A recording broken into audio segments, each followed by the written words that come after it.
வணக்கம் வணக்கம். தீவினை அச்சத்தின் அடுத்த குறளுக்கு நாம் போகலாம். ஒரு வைரக்கல் இருக்குன்னு வச்சுக்கோங்க, நம்ம எப்படி பாதுகாப்போம்? சின்ன மூக்குத்தியாகவே இருக்கட்டும், ஆனால் அதை எவ்வளோ பெருசாக பத்திரமா பாதுகாப்போம். எங்கேயாவது ஜாக்கிரதையாக வைடி, இதை எங்கே வைடி, அதை போற்றி வைடி, இதில் இதுக்குள்ளார வைடின்னு சொல்லி மிக பத்திரமாக அதனை பாதுகாப்போம். ஆனால் அது கல்லுத்துக்குள்ளி உண்டு. அதனுடைய மதிப்பு எவ்வளவு சொல்ல முடியாது. காசு, பணம் இல்லையா, அது செல்வத்தை ஒத்தது. அதனுடைய மதிப்பு தெரிஞ்சு நம்ம என்ன பண்ணுறோம், அதை பாதுகாத்து வைக்கிறோம். அது மாதிரி இந்த குறளானது வைரத்தை விட பெரியது. ஆனால் குட்டியோண்டு சின்னோண்டு குறள் உலகம் முழுக்க இருக்கக்கூடிய இத்தனை மக்களுக்கும் பயன்படுகிறது என்றால் அது வைரமா? வைரத்துக்கு ஒரு மதிப்பு போடுறோம், ஆனால் இதுக்கு மதிப்பே போட முடியாது. அவ்வளவு சிறப்புகளை ஒவ்வொரு குறளும் தனக்குள்ளார அப்படியே பொத்தி வச்சுருக்கு. அவ்வளோ நீளமாக நான் சொன்னேன்னா நீங்கள் யாருமே கேட்க மாட்டீங்க. அதனால் நான் என்ன சொல்கிறேன், சின்னதாக அந்த குறளுக்கு தகுந்த மாதிரி குட்டியோண்டா அதனுடைய பொருள்களை சொல்கிறேன். அந்த கருப்பொருள் தெரிஞ்சுக்கிட்டிங்கன்னா நீங்கள் என்ன பண்ணுவீங்க, அந்த வழி நடக்க போகிறோம்.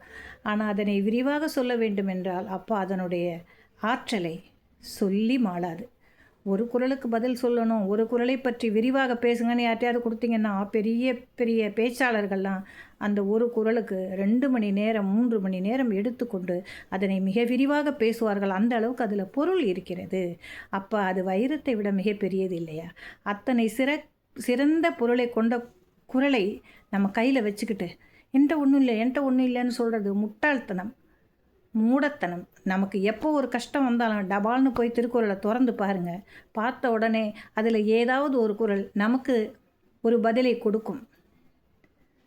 அதுலேருந்து நம்ம மீண்டு வந்துடலாம்.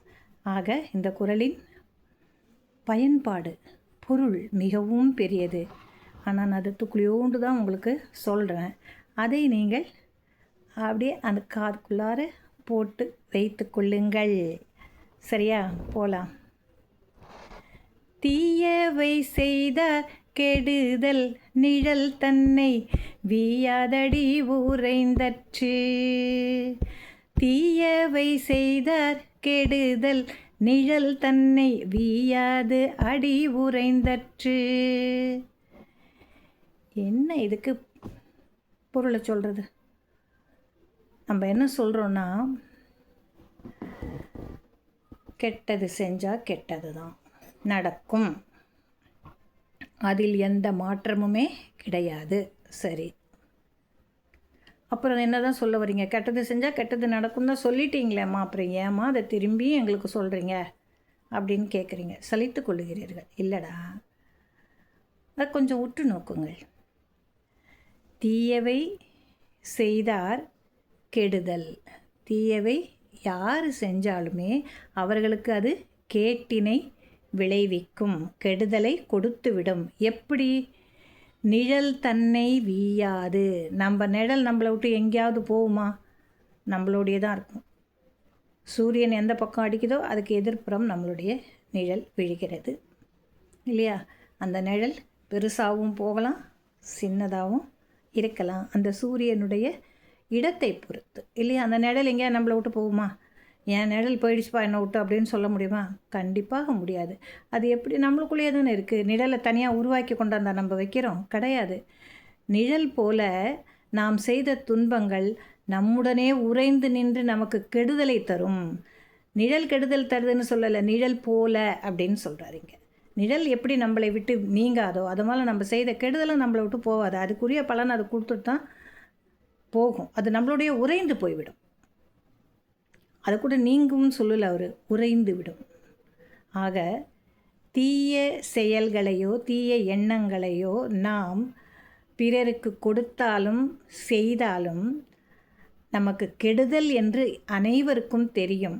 ஆனால் அது எப்படி கெடுதலை கொடுக்கும்?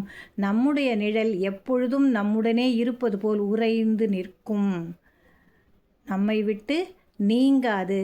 அந்த பழிச்சொல்லும் தீமையும் நம்மை விட்டு ஒரு நாளும் நீங்காமல் நமக்கு தீயமையை மட்டுமே கொடுத்துவிடும். ஆகையினால் மக்கள் அனைவரும் தீய செயல்களை செய்வதற்கும் தீய சொற்களை சொல்லுவதற்கும் அச்சப்பட வேண்டும். அதனை ஒருபொழுதும் பயன்படுத்தக்கூடாது நம்முடைய வாழ்நாளில் என்று வள்ளுவம் வகையாக கூறுகிறது. நாம் அதன் வழி நடப்போம் என்று இன்று விடை பெறுகிறேன். நாளை மீண்டும் காணலாம். நன்றி.